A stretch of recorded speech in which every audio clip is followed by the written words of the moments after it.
Network কানেকশ্যনটো খুব বেয়া যদিও মই লাইভ আহিছোঁ বাৰু।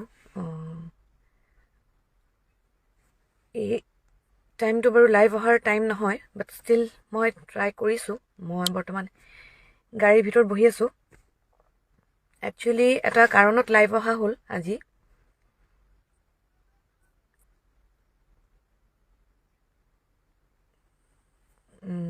কোনোবা অনলাইন আছে যদি, এতিয়ালৈ কোনো দেখুওৱা নাই ইয়াতে লাইভত অহা। মই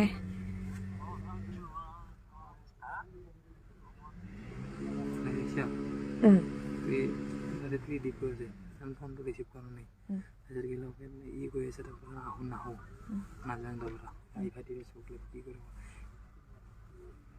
কোনে জ্যোতিপদে কি কৈ আছে তাৰপৰা জ্যোতিপদে কি কৈ আছে নাহোঁ বুলি কৈছে না কোনোবা লাইভত আছে যদি জনাবচোন।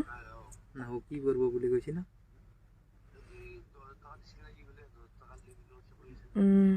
আচলতে এটা কাৰণত লাইভ আহিলোঁ। অৱশ্যে আপোনালোক তেনেকৈ শ্বেয়াৰ কৰিবলৈ বেয়া লাগিছে, কিন্তু উপায় নাই।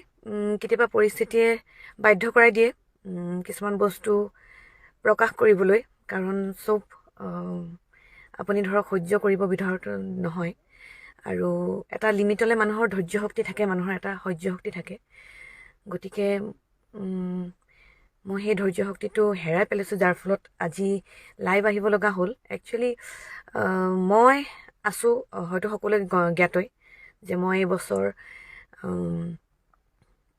আমাৰ অভিনন্দন থিয়েটাৰ, ভ্ৰাম্যমান জগতৰ নতুন সংযোজন অভিনন্দন থিয়েটাৰত চুক্তিবদ্ধ হৈছোঁ, আৰু আমাৰ অনুষ্ঠানবোৰ চলি আছে তেনেকৈ। গতিকে বাহিৰৰ পৰা মানুহে থিয়েটাৰখন দৰ্শকসকলে যেতিয়া চাবলৈ আহে, হয়তো ভাবে সকলোবোৰ পৰিৱেশ ধুনীয়া, থিয়েটাৰখন ধুনীয়া, পৰিস্থিতিবোৰ ভাল। গতিকে কিন্তু মঞ্চৰ পিছৰ বা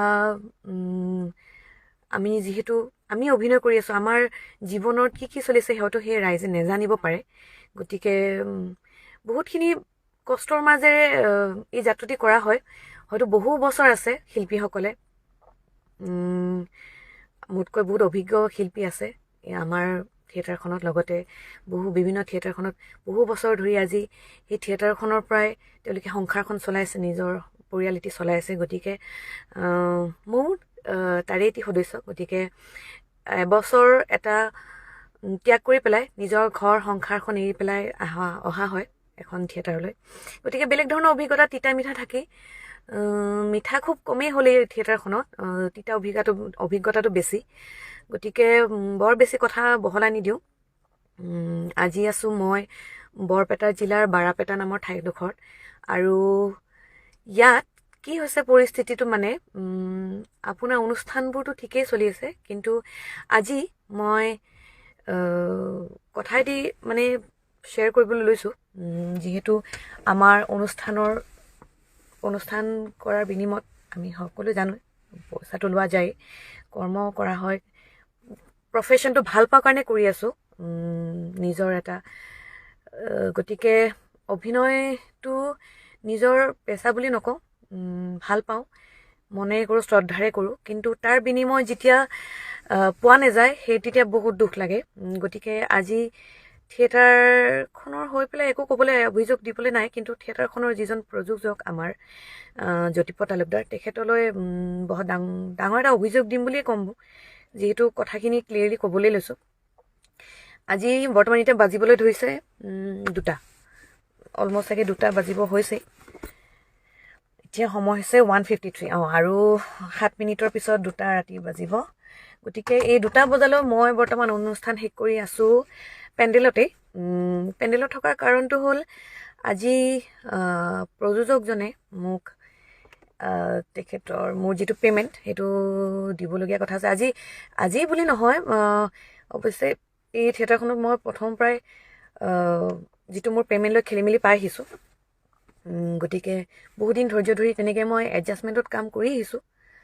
আৰু আজি কি হৈছে পৰিস্থিতিটো মানে, তেখেতে মোক কাইলৈ কালি যোৱাকালি মোক আজি এটা পে'মেণ্ট দিয়াৰ কথা আছিলে। যিহেতু বহুতখিনি মোৰ পে'মেণ্ট পেণ্ডিং হৈ আছে, গতিকে আজি এটা পে'মেণ্ট দিয়াৰ কথা আছিলে। গতিকে মই বহুতখিনি সিদ্ধান্ত লৈ পেলাই এই থিয়েটাৰখনত আছোঁ এতিয়ালৈকে। আৰু কালি কথাখিনি অকণমান মই যেতিয়া বহুত টানকৈ তেখেতক ক'লোঁ যে পইচা পে'মেণ্টখিনি নহ'লে অকণমান দিগদাৰ হয় সময়মতে, যিহেতু আমি বেমাৰে আজাৰে যিয়েই নহওক আমাৰ পৰিস্থিতি আমি অনুষ্ঠান কৰি থাকিব লাগে। গতিকে কালি কথামতে তেখেতৰ আজি পে'মেণ্ট দিয়া কথা। আৰু আজি যেতিয়া অনুষ্ঠান শেষ হ'ল, অনুষ্ঠান শেষ উঠি আমি ইয়াতে পেণ্ডেলতে মই প্ৰায় ৰাতি ভাত খাওঁ বাহিৰত থাকিলে। আৰু ৰাতি ভাত খাই উঠি যেতিয়া মই গ্ৰীণ ৰুমত বহি আছোঁ, তেখেতে কোৱা মতে মোৰ আজি শ্ব' শেষ হোৱাৰ পিছত মোক তেখেতৰ যিটো মোৰ পে'মেণ্ট সেইটো তেখেতে দিব। তেখেতৰ একো খবৰ নাই, সম্পাদকৰ একো খবৰ নাই। নাই বুলিও মই 1 ঘণ্টামান ৰখিলোঁ। মই সম্পাদকলৈ ফোন কৰিলোঁ, হীৰক জ্যোতি। তেখেতলৈ ক'লোঁ, তেখেতে কৈছে বা মই আপোনাক কৈ আছোঁ, আপুনি জ্যোতিপ্ৰদাক ফোন কৰক, জ্যোতিপ্ৰদা আপোনাক ফোন কৰিব। মই ক'লোঁ ফোন কৰা নহয়, আজিতো পে'মেণ্ট দিয়াৰ কথা আছিলে, যিহেতু ফাৰ্ষ্ট ডে' আৰু তেখেতৰ কথামতে আজি মোক পে'মেণ্টটো দিয়াৰ কথা আছিলে। গতিকে মোক ফোন কৰিবলৈ কোৱা তেখেতে মোলৈ ফোন নাই। তাৰপিছত মই আকৌ প্ৰযোজক জ্যোতিপ্ৰদ তালুকদাৰলৈ ফোন কৰিলোঁ। তেখেতে ক'লে অকণমান সময় ৰখা, মই গৈ আছোঁ। তাৰপিছত আৰু আধা ঘণ্টা মই ৰখিলোঁ, নাই বুলিও 1 বাজিব হ'ল এতিয়া। 1 বজালৈ ৰখি আধা ঘণ্টা ৰখাৰ পাছত তেখেতৰ একো ফোন নাই, খবৰ খাতি নাই। তেখেতে পেণ্ডেলতে বহি তেখেতৰ বন্ধুবোৰৰ লগত তেখেতে কথা পাতি আড্ডা পাতি আছে। তেখেতৰ ইমানখিনি তেখেতৰ দায়িত্ব নাই যে এজন শিল্পীক তেখেতে ৰখাই থৈছে পে'মেণ্ট দিম বুলি। তেখেতৰ ইমানখিনি তেখেতে এয়া নাই যে এজনী ছোৱালী মানুহক পেণ্ডেল এটাত 1:30 বজালৈকে ৰখাই পেলাই তেখেতে এইখিনিও কোৱাটো দৰকাৰ বুলি নাভাবে যে তেখেতৰ পে'মেণ্টটো আজি দিব পাৰিম নে নোৱাৰিম। তেখেতৰ কোনো সেই বিষয়ে একো জনোৱা নাই। গতিকে এতিয়া বৰ্তমান 2টা বাজিব হ'ল, তেখেতৰ 2টা বাজিলে অলৰেডি। 2টা বজাৰ লগে লগে তেখেতে যেতিয়া মই ফোন কৰি পেলাই সুধিছোঁ যে পে'মেণ্টটো কি হ'ব, তেতিয়া কৈছে মই দিব নোৱাৰিম। আৰু এইটো কথা খুব বেয়া লাগে যে তেখেতে শিল্পী বুলি নহয়, এজনী ছোৱালীক ইমানখিনি কষ্ট দিয়াৰ তেখেতৰ ৰাইট নাই, প্ৰথম কথা। কাৰণ ময়ো এখন ঘৰ এৰি আহিছোঁ, মোৰো কষ্ট আছে, শাৰীৰিক কষ্ট, মানসিক কষ্ট সেইটো আছেই। গতিকে তেখেতৰ সেইখিনি ক্ষেত্ৰত তেখেতৰ কোনো ৰাইট নাই। এজনী ছোৱালীক তেনেকৈ শিল্পী এজনক পে'মেণ্ট দিম বুলি ৰখাই বহাই পেলাই তেখেতে নিজে পেণ্ডেলত আড্ডা পিটি আছে তেখেতৰ বন্ধুবৰ্গৰ সৈতে। গতিকে ইমানখিনি হৈ যোৱাৰ পাছত মই নাভাবোঁ যে তেখেতক লৈ পেলাই বা মোৰ যিখন থিয়েটাৰ তেখেতৰ প্ৰতি মোৰ কিবা এটা দায়িত্ব থকাটো উচিত। কাৰণ তেখেতে যদি মোৰ কথা নাভাবি পেলাই, মোৰ কথা চিন্তা নকৰি তেখেতে ইমান কেজুৱেলি কথাখিনি লৈছে, আৰু মই 2-3 বাৰ ফোন কৰাৰ পিছতো তেখেতে সেই আড্ডাৰ পৰা তেখেতে উঠি অহা নাই। তেখেতে এতিয়াও সেই তাতে বহি আছে, তেখেতে গুৰুত্ব বুলি নাভাবে। গতিকে মই ভাবোঁ এই থিয়েটাৰখনত থকাৰো মোৰ হয়তো মোক ডিজাৰ্ভ নকৰে বা মই এই থিয়েটাৰখনক ডিজাৰ্ভ নকৰোঁ। গতিকে ময়ো মোৰ কষ্ট কিছুমান অথলে যোৱা যেনেই পাওঁ। গতিকে হয়তো মই কালিৰ ভিতৰত খুব ডাঙৰ ডিচিশ্যন এটাই ল'ম। আজিখিনি আপোনাক ডাইৰেক্টলি জনানো কথাটো যে এই ৰাতিখন মোৰ লগত এতিয়া বৰ্তমান কি হৈ আছে। গতিকে আপোনালোকৰো ভাল বেয়াটো আপোনালোকে নিজেই বুজি পাব। কাৰণ যিহেতু শিল্পী এজনৰ জীৱন সাধাৰণতে সহজ নহয়। ক'ৰবাত নহয় ক'ৰবাত আমিও মানসিকভাৱে শাৰীৰিকভাৱে বহুতখিনি কষ্ট পাওঁ, লগতে আৰুখিনিতো আছেই।